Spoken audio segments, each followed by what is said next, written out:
falafel gant pis sizes. Aouzeno. Pevachan daougen gramat pis sizes serch.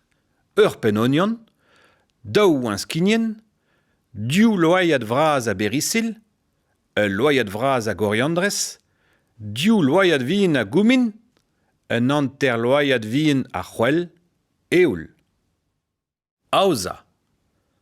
Lakaid ar pis sizes e bar 650 ml dour e pat pid erorvez da nebeutta.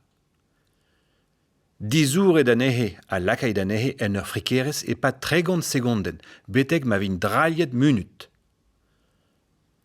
Lakaid ar pen onion, daou an skinien, ar perisil, ar coriandres, ar c'houmin, ar gwell, loyad vraz a zour. Salit, pebrit a da c'houde meskit 20 segonden. Goloit a gortozit 30 segonden. Stumit boulen ou bihan gant an toaz. Lakaid eoul da doma bellon. Lakaid ar boulennoù en eoul goustadik. Lezit an ehe da frita e pat 3 pe 4 munut. Sachit warni!